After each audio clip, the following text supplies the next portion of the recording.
and welcome to our second recording in our In Conversation series for our Mass Observation 85th anniversary. We're here today to talk about our 12th of May diary project. The 12th of May is nearly upon us, and at this point in the year we're normally gearing up to collect our diaries. So we just wanted to talk a bit today about the project, the history of the project, and things that we do to diversify the project as well. So I'm joined with my colleagues here today, and they'll introduce themselves in a moment. But for now, my name is Jessica Scantlebury, and I'm the Mass Observation Archivist. Suzanne, do you want to introduce yourself? I'm Suzanne Rose, and I'm the Mass Observation Education and Outreach Officer. And I'm Kirsty Pattrick, and I'm the Mass Observation Projects Officer. So I oversee the current Mass Observation panel. So I'm going to start to talk a little bit about the history of the 12th of May project. We've actually been running a contemporary project for over 10 years, which is open for anyone to take part. And the aim of this project is to create a kind of snapshot of Britain on the 12th of May every year. And this material is kept for posterity alongside the original mass observation material. So it's a useful kind of time capsule of what life is like for future generations. But it's also used for current research and teaching and learning. But this project's inspired by Mass Observation's original 12th of May project, which was launched in 1937. It's the very first project that Mass Observation did, or at least the first large-scale project. And they published a book publication, the covers of which you can see here, called May the 12th. And this book is still in print today. You can see the three covers here. They're all quite visual and lovely. Yeah, I love these covers. We always use the red one, don't we, for all of our publicity? Yeah. But, it's really quite striking. It's got that 1930s kind of reddy orange cover, hasn't it? But still love an orange today. But this is the original advert that Mass Observation, or pamphlet that Mass Observation circulated across the country.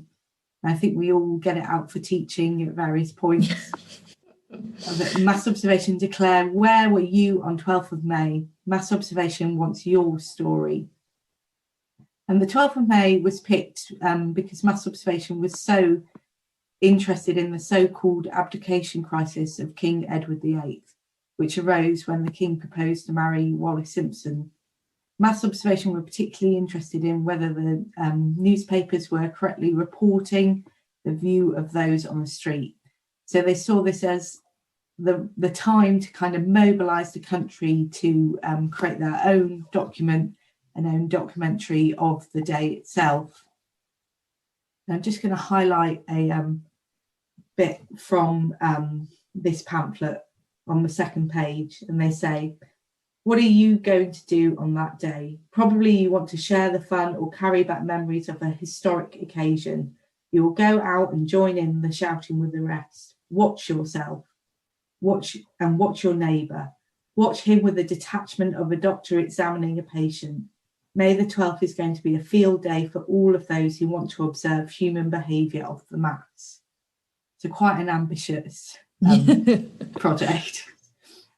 But 12th of May provides a street level view of the coronation of King George VI. Acts as a record of the opinions of ordinary folk. And to create this record, Mass Observation actually recruited a team of 43 observers who were spread across the UK, and then a further 12 who were based in London to get the view on the street of the actual coronation. And these paid observers were all given the tasks of recording the preparations that were being made, reactions to the ceremony and procession, recording any problem behaviours that were going on, funny particular incidents, and also asking people their dreams on the night of the coronation. They love dreams. They love dreams. So much about dreams. But mass observation also recognised that not everyone on the street would be interested in the coronation, either because they're not celebrating or had no interest in the monarchy or had other commitments, work, family life, even though it's actually a national holiday.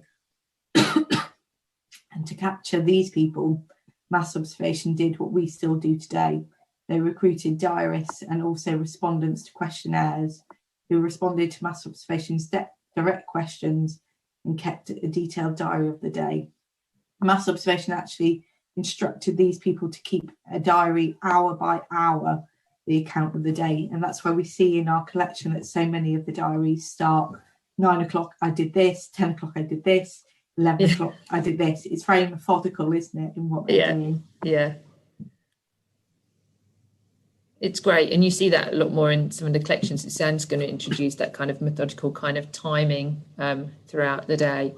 And those who clearly take their diaries around with them throughout the day, and those who are a bit more reflective and write it at the end of the day, maybe out of habit.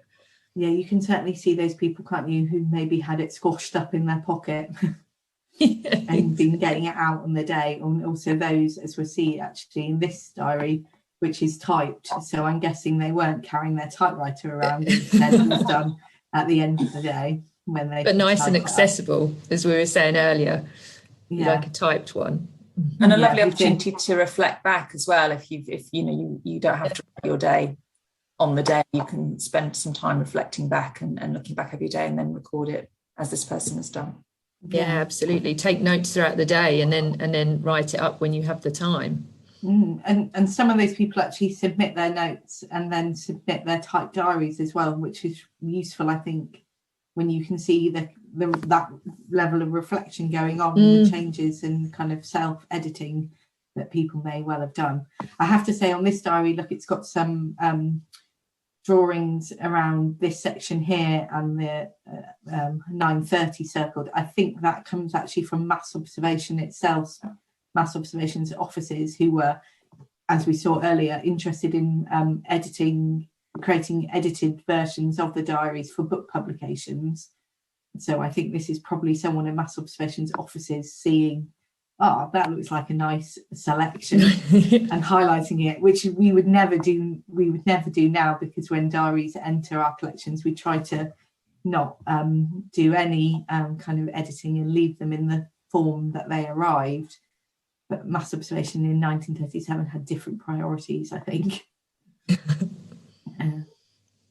So 77 people actually kept a diary. And I like this one here. It's written by a divorcee who was living in London. She states at the beginning of her diary that she has left-leaning principles and no interest in the monarchy. And you'll see in the earlier diary, she actually tries to avoid listening to any of the coverage. And also, because it's a national holiday, she actually can't bear to see the day go to waste. So she spends most of her day catching up on all her sewing work that she has. So much sewing work they had in the 1930s, different life to me. But anyway, I like this response because it captures kind of the excitement of the day as well, despite her having quite a day detached from it. So at 9:30 in the evening, she writes, "My friend and I decide to go up to Parliament Hill, which is near our house, and see the firework display. We find the lines of cars parked in the road and general air of excitement. A drizzle of rain is beginning as we arrive at the top. A large space has been cleared and there are a large number of boy territorials to keep the crowds back. The ground is wet and slushy because people are waiting for the show to start. We hear the national anthem being played on a mouth organ and one or two people began to sing. It's not very successful. It's not a very successful attempt. At last the fireworks start and there are cries of, 'Ain't it lovely?' as they go up. We find that we're getting very wet and leave the crowd to go home for Max. We feel rather wet and bored with the fireworks and decide to go into town and see what's happening. We notice that the public house at the bottom of the road is full of people singing and dancing and get the tram to Camden Town. The conductor is very friendly and jolly, and we notice that as the passengers get on the train, there is a friendly air about them." So as I said, I like this response because it captures this national event, how it can be both exciting and disappointing, and even occasions like the coronation aren't immune immune from rain. I think we've all been there standing in the rain at times where it's supposed to be very exciting. It's really interesting. Sorry, go on. I was just going to say, I just like the air of excitement in here in what surely must have been one of the last large-scale events before the start of the Second World War. And that's what mass observation managed to capture nicely. Britain kind of on that cusp of things changing, and then also throughout the Second World War as well. Yeah. What was interesting then, it struck me, because I hadn't read this one, is that the bit about the conductor as well, because I read a diary a few weeks back which had reported the conductor being quite disgruntled because he was still working on that day. So they were talking about the jubilations, and then he was saying, well, it's still working day for me. And again, equally captures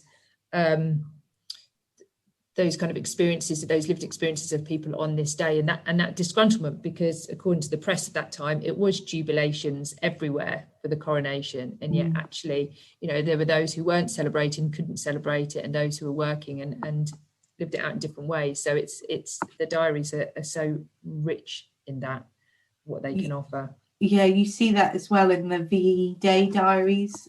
There's lots of, you get that kind of picture of VE Day being this day where everyone stopped and was kissing in the street, but actually people still have to work and make things continue. And also there's some people who are just getting on with it or not bothered. Yeah. So yeah, they can definitely be used alongside each other to tell that kind of picture. That's great. Shall we move on now, Suzanne? Yeah. You're going to talk a bit, aren't you? So we are really keen to capture everyone's 12th of May. And we've been doing this, as Jessica said, for over 10 years now. And many children and schools and families have taken part over the years, and whole community groups have sent in batches of their diaries. So it's a really lovely opportunity for you to get involved and to record your day. And you don't have to typewrite it. You don't have to write an awful lot. As you can see here, this little girl has included an illustration with her diary, a description of her day. And we have those who take part who are as young as sort of 4 to people. I think our oldest diarist a couple of years ago was 100. She turned 100 during lockdown. So it's really for anyone to take part. Sometimes schools encourage their students to take part during the day or to get their family members involved. And I know of many community groups who decide to do it as an exercise so they can record aspects of their community activities as well. And the diaries provide a really rich collection of information about life in Britain today, and a real diversity of lived experience as well across the country. And it's really important that we have these collections so that future generations can learn about what our lives are like now. We have some other diaries as well I was going to highlight from prisoners, because quite often their voices go unheard, and they take part in Diary Day too. And here a prisoner's writing about his day. He says, what a day, woke up and I was in prison, no surprises there, but it always registers on first awakening. And he goes on to describe the rest of his day. And again, the next slide, Jessica, has some sketches created by prisoners, just recording what they see on 12th of May and what their lives are like from the perspective of being inside prison. So we're really keen to capture a range of people's lived experiences, and we really, really do encourage you to take part. And at the end of this conversation, we'll tell you how to take part this year, because 12th of May is fast approaching, and we really do welcome your diaries and want to hear from you. Kirsty, you were going to talk a bit about... Yeah. So that leads on to 12th of May 2020. And as we've said, as Jessica and Suzanne have both said, the 12th of May, it's such a beautiful collection because it captures that which would otherwise be unrecorded. And that is the essence of mass observation. But this is an opportunity for anyone to participate across the UK. And hopefully it doesn't take up too much time, but it is that one ask once a year. And as we've said, it's captured every day of the week in our collection because we've been doing it for 10 years. And little did we know that on the 12th of May 2020, we would be experiencing COVID-19 pandemic. So it struck a particular chord. And for those of you who remember, we were in the height of lockdown in the UK and we were homeschooling. So these diaries are rich with people talking about the Joe Wicks exercises, talking about baking, homeschooling, fear, loss, trying to keep in contact with family. Everything is there. And there was an outpouring. And as I said, it just spoke to people at that moment in time that this was something unprecedented they were living through. And this was a wonderful opportunity to document that. So we were overwhelmed was a little bit of an understatement. Yeah, we were. Emails. Do you remember the email just was pinging constantly? We were in meetings and if you had the email open, it'd just go ping, ping, ping, ping, ping. They were all coming in. It was amazing. And it was just, every day after that, we were on the phone. We were like, Jessica, what's the latest figure? What's the latest figures? They were all coming in. It was like nothing else. And so we had over 5,500 diaries that were submitted from across the UK. And as Suzanne said, aged 4 to 100. It was amazing. And then it continued. Obviously, 2021, we were still in the midst of the pandemic, so not such a significant response rate of over 5,000, but it was still nearly 3,000 responses. What I would say about the collection is, as Suzanne's alluded to, we've used it extensively for education and outreach. It's a wonderful way to engage people in contributing to mass observation and having their voices heard. But up until 2020, it hadn't been used extensively for research. And if we go to the next slide, Jessica, we have now just started our Mass Observing COVID-19 project, which is an 18-month project funded by the Wellcome Trust. And that is cataloguing over all of the material that we've generated throughout COVID. So that's our responses to our directives and our open call for diaries and our 12th of May day diaries. And at the end of that, we will have a resource that will be able to be used by researchers to interrogate these collections and search either by writer or by keywords. And so we're hoping that this collection will be used quite significantly moving forward by researchers of the future. It's already being used quite a lot at the moment, 12th of May 2020 collection, and we're hoping it will open up a lot more. So it would be wonderful if you could take part this year and get word out, and we can continue to grow this really unique collection for mass observation. And I think if we go to the last slide, we've got the... Yeah, so to take part, there's information on our website, and you can send in your diary in many different formats. So you can email your diary to us, you can download a template and write your diary, or you can send in photographs and pictures, however you wish to record your day. You can be as creative as you like.